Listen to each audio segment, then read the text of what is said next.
할렐루야, 안녕하십니까? 예수 이름으로 사랑하는 형제들을 축복하고 또 주의 이름으로 사랑합니다.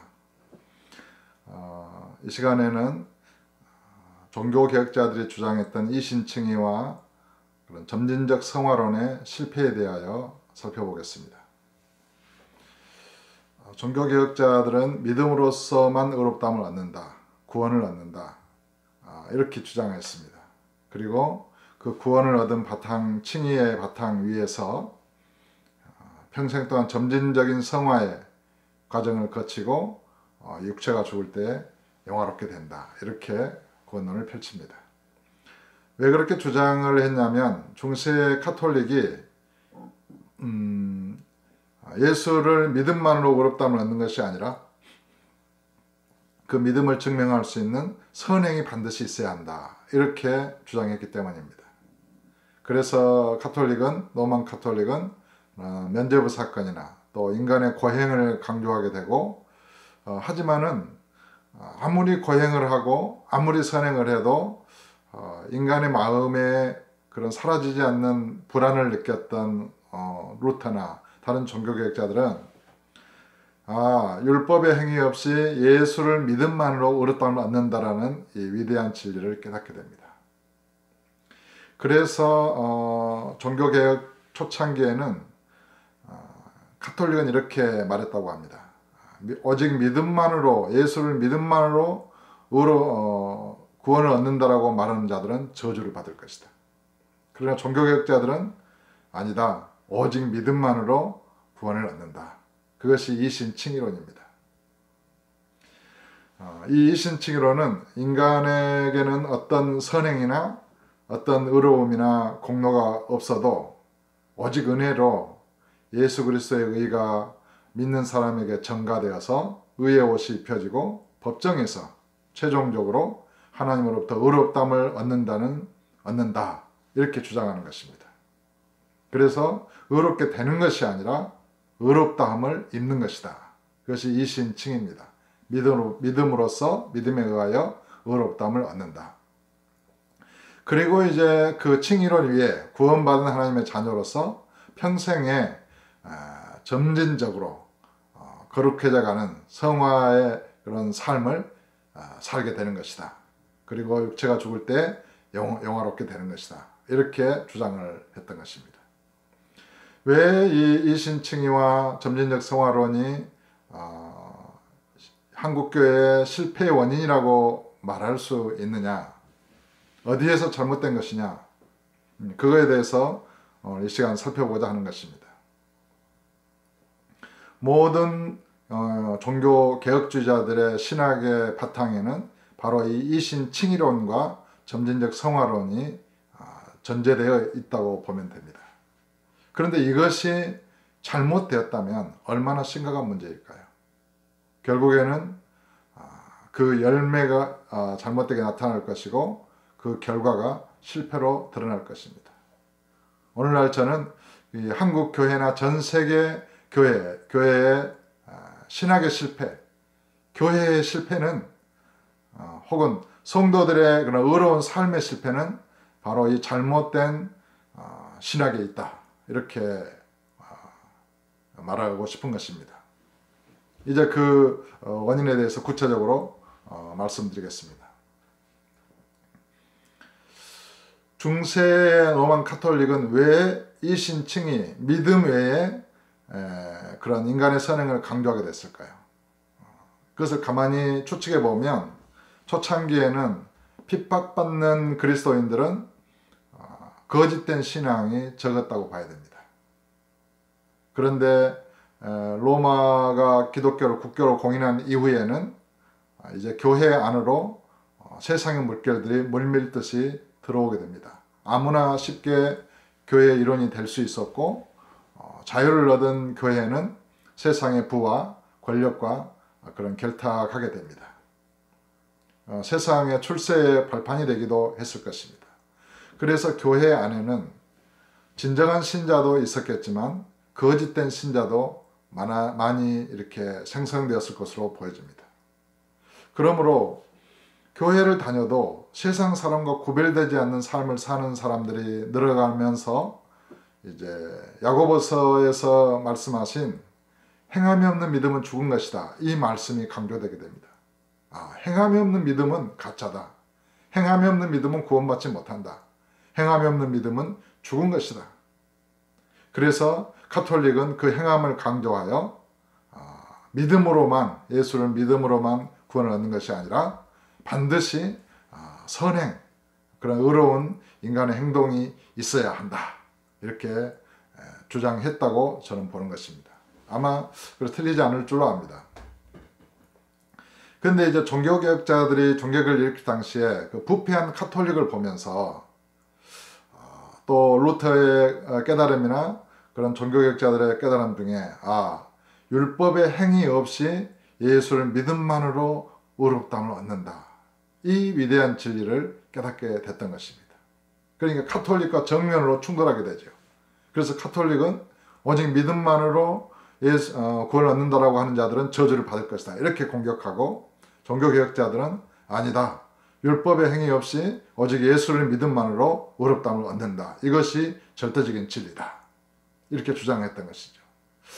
그럼 종교개혁자들의 가장 치명적인 약점은 행함에 있습니다. 그러니까 행함이 없는 믿음은 죽은 것이라는 말씀도 사실이거든요. 오직 믿음만으로 구원을 얻는다라고 말했을 때 이 행함을 어떻게 강조할 것이냐. 그것이 이제 점진적 성화론입니다.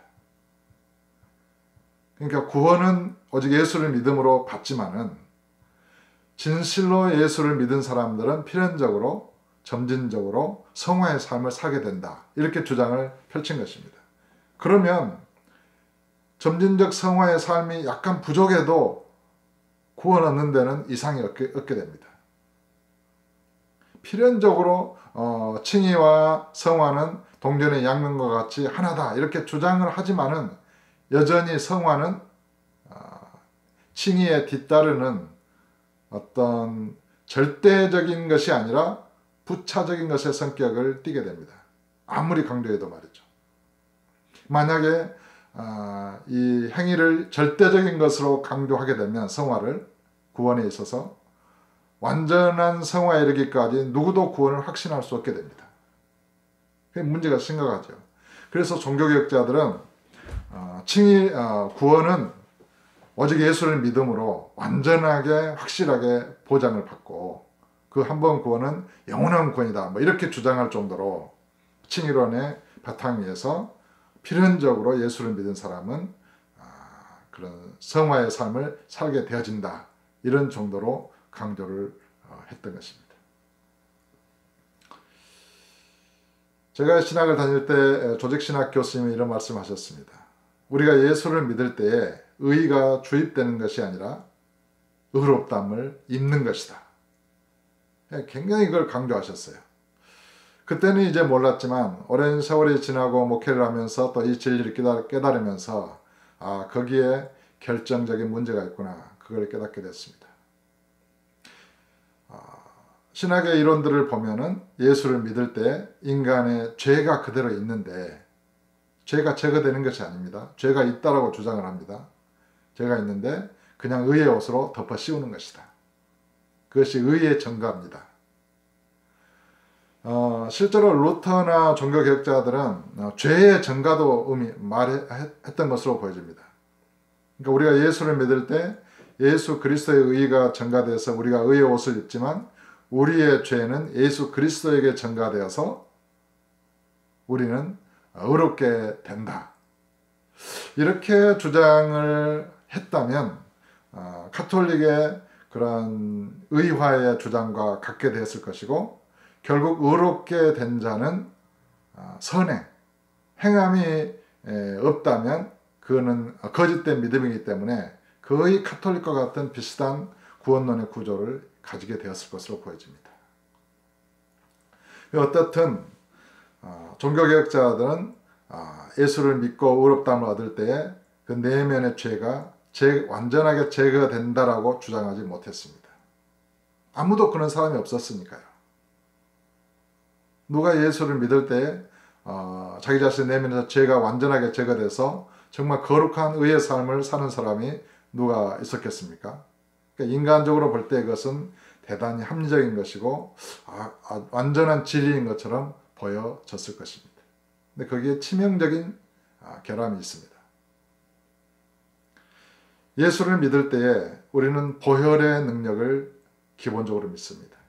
우리가 예수를 믿을 때 내 모든 죄는 예수님이 짊어지고 죽으셨다는 것을 믿습니다. 그러니까 그것을 가만히 들여다보면 예수를 믿는 순간 우리의 모든 죄는 제거되어지는 것이 맞습니다. 예수의 피로 우리가 깨끗하게 씻어지는 것이 맞습니다. 그러니까 모든 죄는 예수를 믿는 순간 즉시 용서되고 그런 깨끗해진다라고 믿어야 합니다. 만약에 예수를 믿을 때에 죄가 그대로 있는 상태에서 의의 옷을 입고 평생 동안 점진적인 성화의 삶을 살게 된다라고 믿게 되면 평생 동안 죄를 제거하면서 하나씩 하나씩 거룩해져 가면서 그런 갈등하는 삶의 구조를 갖게 됩니다. 그리고 육체가 죽을 때야 비로소 이렇게 온전한 영화의 구원에 이르게 되는 것이죠. 그런 구조는 굉장히 문제가 심각합니다. 첫째는 보혈의 능력을 부인하는 것입니다. 예수를 믿음으로 죄가 제거되지 않는다면 성화의 삶을 통해서 죄가 제거될 수 있을까요? 죄를 제거하는 것은 예수님의 피 외에는 없습니다. 피를 언제 믿습니까? 처음에 예수를 믿을 때 믿는 것입니다.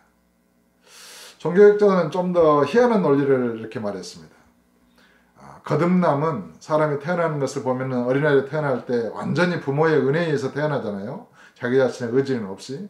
그래서 이 거듭남을 말할 때 완전한 하나님의 은혜로 태어나서 그 다음에 회개하게 된다. 이렇게 말을 합니다.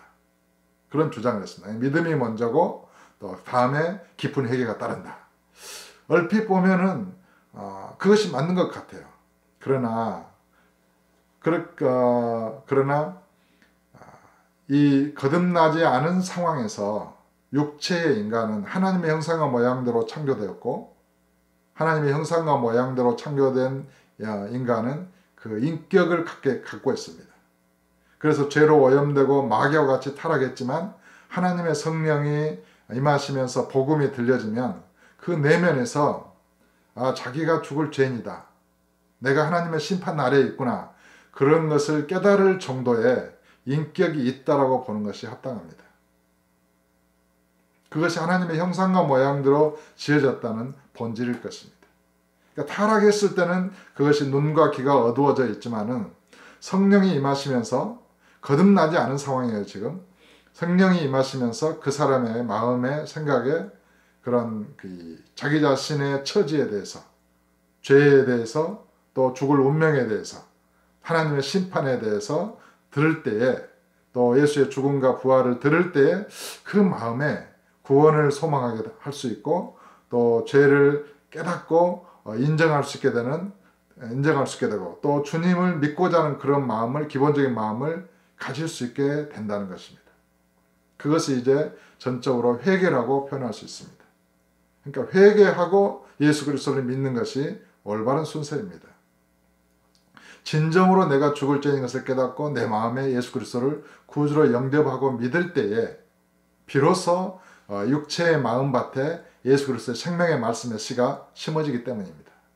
그러면서 거기 말씀에서 싹이 날 때 그것을 거듭남이라고 표현하는 것입니다. 그런데 이 거듭남을 전적인 하나님의 은혜의 차원에서, 하나님의 주권의 차원에서만 이해하는 사람은 먼저 거듭나고 나서야 예수를 믿을 수 있게 되고 그리고 깊은 회개에 이르게 된다. 이렇게 그런 주장을 했던 것으로 보여집니다. 그것도 이제 거듭난 자가 믿음이 성장하면서 더 깊이 하나님의 은혜를 깨닫게 되고 또 자기 자신의 육체의 무의식을 들여다보면서 깊은 죄성을 또 인식하게 됩니다. 그래서 회개가 깊어지는 것은 사실입니다. 그러니까 그거를 오해해서 믿은 후에 진정한 회개에 이르게 된다. 이렇게 말했다고 보여집니다. 그러나 그것은 회개하고 예수를 믿고 또 성장하면서 더 깊이 회개하고 더 예수님의 그런 그를 믿고 의지하게 되고 이런 반복적인 과정으로 되어지는 것이지 먼저 거듭나고 믿은 후에 회개에 이르게 된다. 뭐 이런 것은 올바른 정설이라고는 볼 수 없습니다.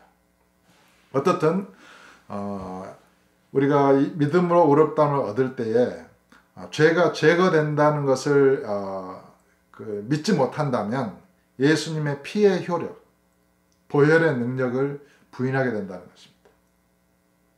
그러면 거기에 거듭남이 있습니까? 이신 칭의론 안에 거듭남이 들어있습니까?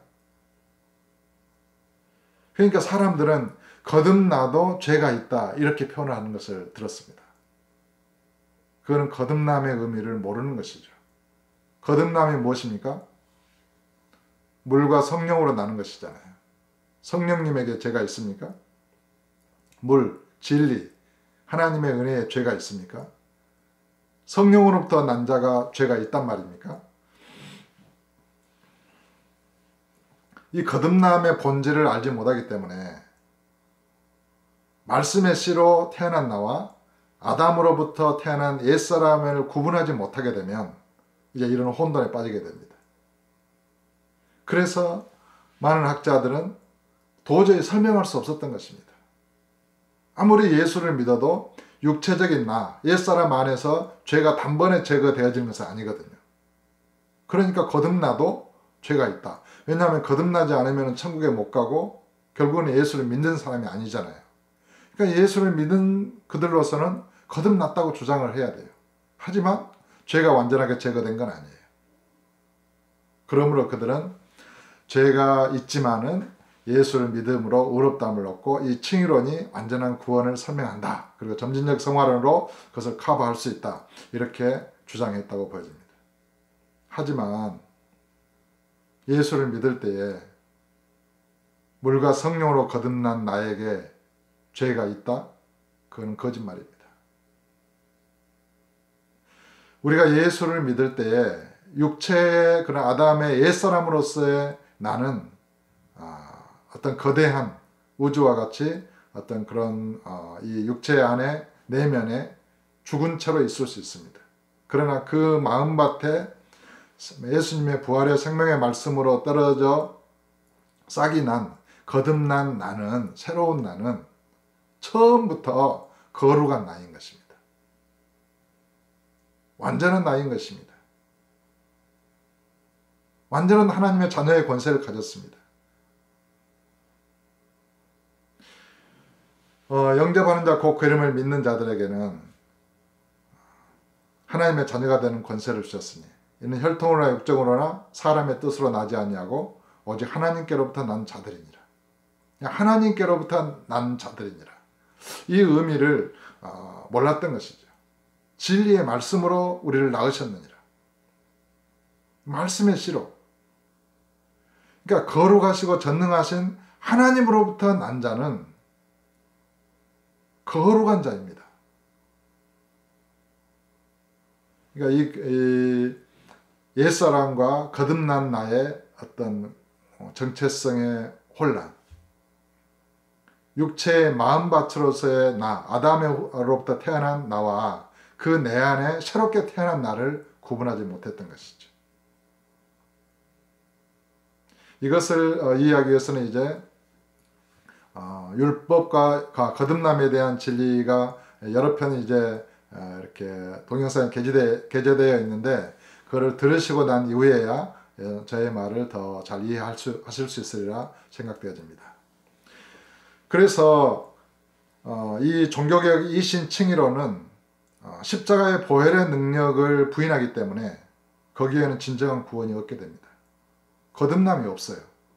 거듭나지 않는 구원론은 문제가 심각하죠. 그리스도인이 아닙니다. 예수를 믿는데 왜 예수의 피가 내 죄를 깨끗하게 못합니까? 내가 물과 성령으로 예수님으로부터 거듭났고 예수님께 붙어있는 가지가 됐는데 나에게 죄가 있다라고 내가 말해야 됩니까? 예수님께서 너는 죄가 없다 이렇게 선언하는 순간 그 모든 죄는 제거된다고 믿는 것이 합리적입니다. 그러니까 법정에서 의의 옷을 입을 때 의의 옷을 입는 순간 내면까지도 완전하게 거룩해진다. 이렇게 믿는 것이 더 합리적입니다. 보혈의 능력을 믿는 것이 더 믿음입니다. 십자가의 피로 예수님께서 우리의 모든 죄를 짊어지고 죽으셨다고 믿는 것이 더 믿음입니다.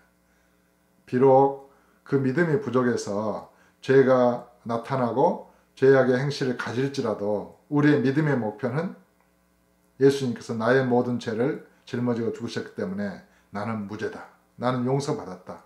그러므로 나는 죄를 짓지 않을 것이다. 나는 의의 삶을 살 것이다.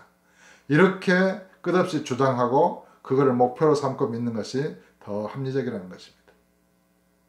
그런데 내가 예수를 믿어도 내 안에 죄가 제거되지 않는다라고 이 신학적인 것을 받아들이고 믿게 되면 그대로 됩니다. 죄는 제거되지 않습니다. 예수의 피는 역사되지 않습니다. 성령님은 역사하지 않습니다. 그러면 봅시다. 좋은 나무는 어떤 게 좋은 나무입니까? 좋은 나무가 나쁜 열매를 맺을 수 있다고 했습니까? 가시나무에서 포도를 따겠느냐? 그러니까 저 나무가 무화과 나무다로 하는 것은 무화과를 맺기 때문에 무화과 나무입니다. 저 나무를 좋은 나무라고 말하는 것은 좋은 열매를 맺기 때문에 좋은 나무라고 말하는 것입니다. 반대로 나쁜 나무가 좋은 열매를 맺을 수 있습니까? 왜 나쁜 나무냐 하면 나쁜 열매를 맺을 수밖에 없도록 되어 있습니다. 가시나무에서는 무화과를 딸 수 없습니다. 우리가 예수를 믿을 때에 예수의 피가 나를 깨끗하게 해서 나를 거듭나게 하고 나를 좋은 나무가 되게 하지 못한다면 나는 좋은 열매를 맺을 수 없습니다. 그 말은 의의 삶을 살 수 없다는 것입니다. 의의 삶을 살 수 없다면 좋은 나무가 아니죠.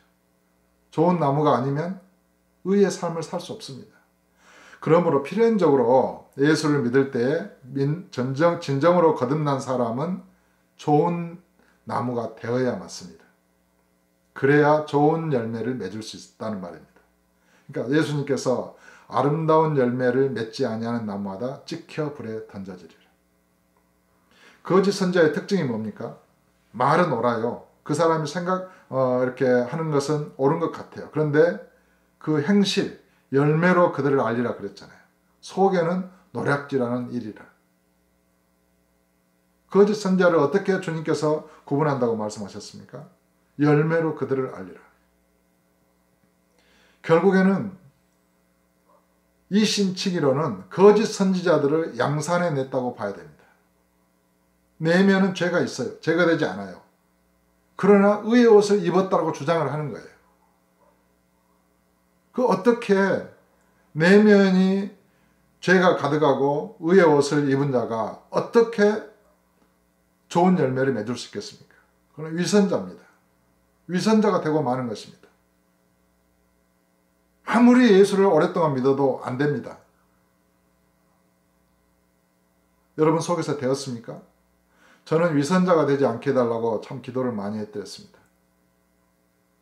근데 그 원인을 찾고 보니까 이 거듭남의 실체를 알지 못하는 이 신학의 구원론에 문제가 있었다는 것입니다. 사람을 거짓말장애로 만들고 위선자로 만들고 좋은 나무가 절대로 되지 못하게 만드는 것이 이 잘못된 신학의 이론입니다. 그걸 믿으면 그걸 믿으라고 하잖아요. 그걸 주장하잖아요. 그거는 절대로 너는 예수 믿어도 좋은 나무가 될 수 없어. 되면 안 돼. 이렇게 주장하는 것과 같다는 것입니다. 얼마나 무서운 일입니까? 아니야, 칭의로는 그것이 아니야. 이렇게 주장할지도 모르겠습니다. 그걸 뒷받침하는 게 점진적 성화론이잖아요. 점차적으로 죄를 억제하고 죄가 제거되어지고 거룩해져가는 삶을 살게 되는 것이다. 이것이 점진적 성화론입니다. 그러니까 죄가 있는 거예요. 예수 믿어도. 예수 믿을 때의 죄는 완전하게 제거됩니다. 완전하게 깨끗하게 됩니다. 흰 눈보다도 더 하얗게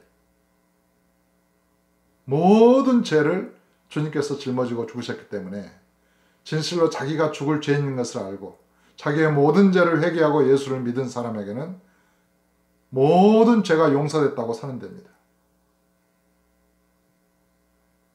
우리 무리의 죄악을 여호와께서는 그에게 담당시키셨습니다. 우리의 모든 죄를 사하시고 중생의 씻음과 성령의 새롭게 하심으로 우리를 구원하셨다라고 기록됐습니다.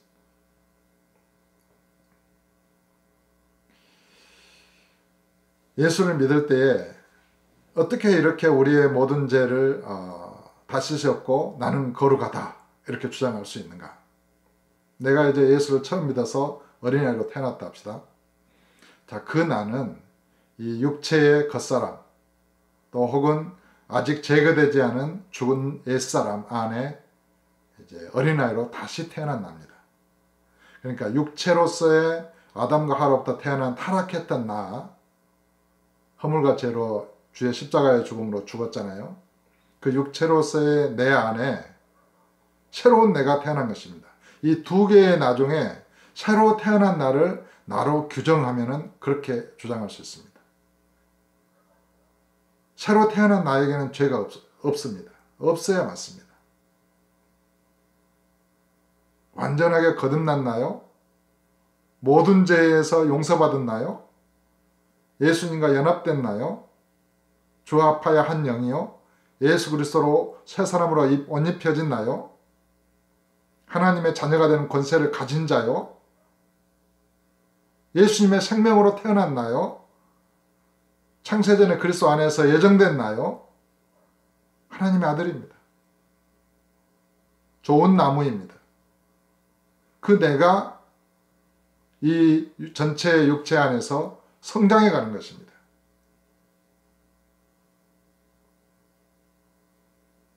그 내가 예수 그리스도에게 뿌리를 내리고 연합되어서 이 육체의 인생 삶 가운데서 성숙해 가는 것입니다. 그러니까 성경은 그가 우리를 거룩하게 하셨고 거룩하게 된 자들을 한 번의 제사로 영원히 온전하게 하셨느니라 이렇게 선언할 수 있는 것입니다. 만약에 이 신앙의 가장 기본적인 전제 예수님의 십자가의 피로 여러분의 죄가 씻어지고 완전하게 거룩해졌다는 이 진리를 믿지 못한다면 문제가 심각해집니다. 영원히 죄로부터 벗어날 수 없게 됩니다. 평생 동안 거룩하지 못한 자로 살다가 인생을 끝내게 될 것입니다. 당신은 거룩한 삶의 열매를 맺을 수 없습니다. 좋은 나무가 아직 안 됐으니까요.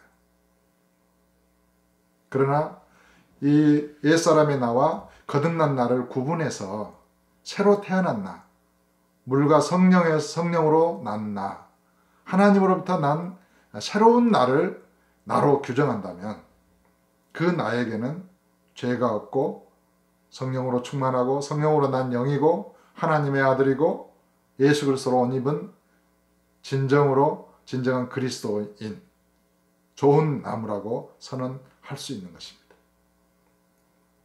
그거를 종교개혁자들은 몰랐습니다. 그래서 이 이신칭의와 점진적 성화론은 진정한 거듭남의 진리와 충돌하는 것입니다. 그리고 한국교회와 많은 세계의 그런 그리스도인들이 진정으로 의의 삶을 살지 못하도록 만들었습니다. 잘못된 것을 전파했기 때문이죠. 그리고 위선자로 만들고 거짓말쟁이로 만들었습니다. 인간의 내면 안에서 진정한 그리스도의 사랑이 샘솟지 못하도록 만든 것입니다. 인간적으로 합리적인 그런 구원론이라고 말할 수 있습니다. 그러니까 하나님 앞에 나오면서도 평생 죄인이고 죄를 이길 수 없어요. 자기 내면에 죄가 있는데 어떻게 세상의 죄를 이길 수 있습니까? 예수를 믿어도 죄가 제거되지 않는데 무엇으로 그 죄를 씻을 수 있습니까?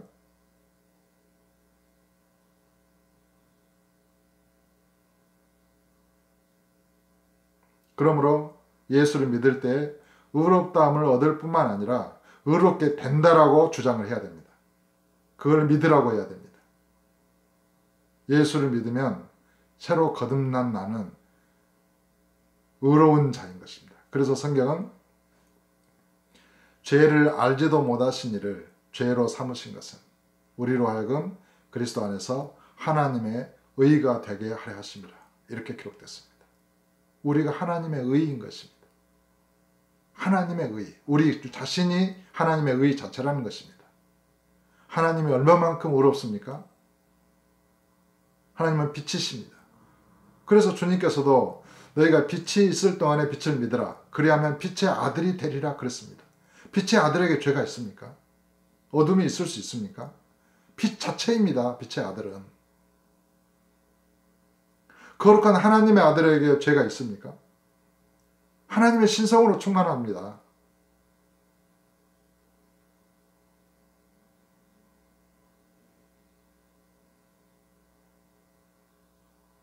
예수를 믿으면서도 아직 죄를 가지고 살아가는 사람들이 너무 많이 있습니다.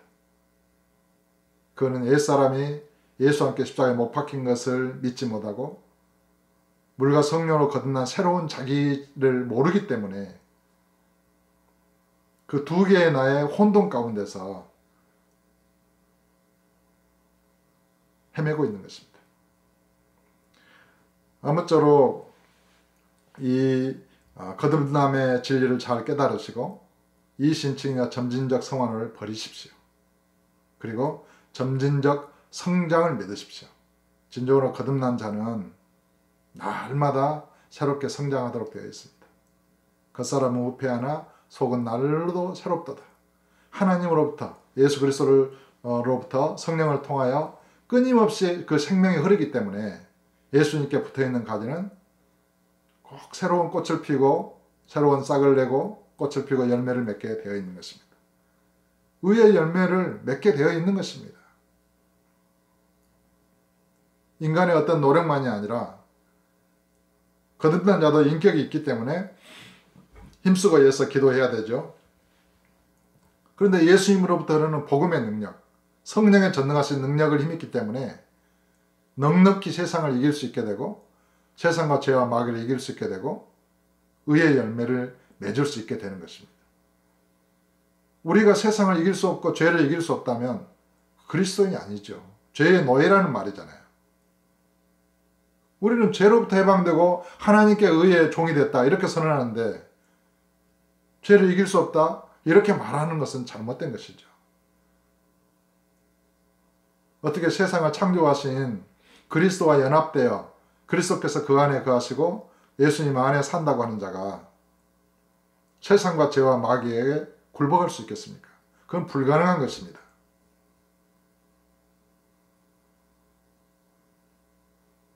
어린아이가 걸을 때에 돌뿌리에 걸려서 넘어질 수는 있잖아요. 넘어졌다고 그냥 있습니까? 울면서 일어나거든요. 부모가 일으켜 주거든요.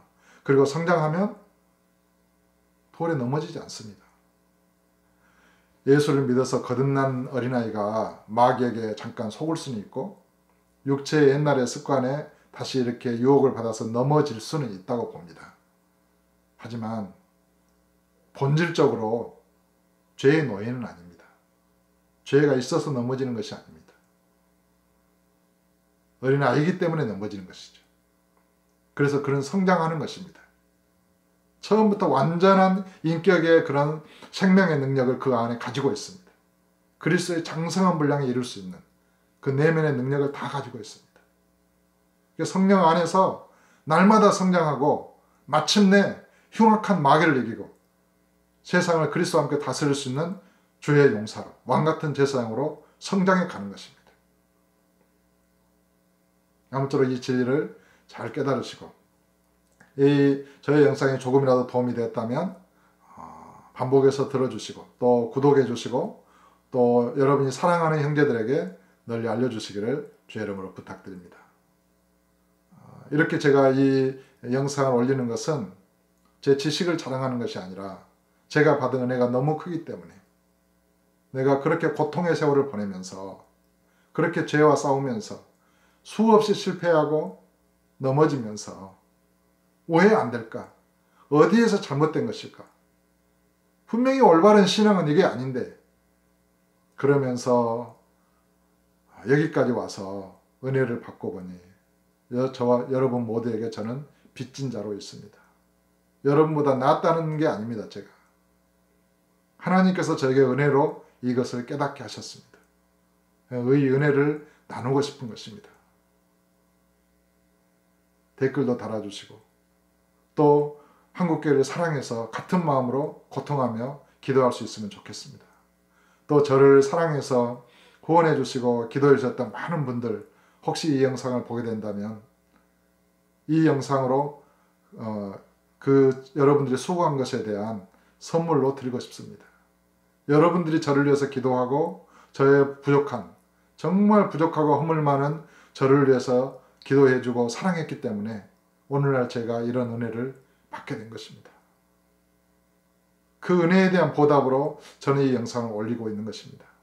여러분을 주의 이름으로 축복합니다. 사랑합니다. 정말 예수님이 기뻐하시는 거듭난 자로 온전한 믿음에 서서 주님을 기쁘시게 하는 의의 삶을 사는 저와 여러분 될 수 있기를 간절히 예수 이름으로 축복합니다. 감사합니다.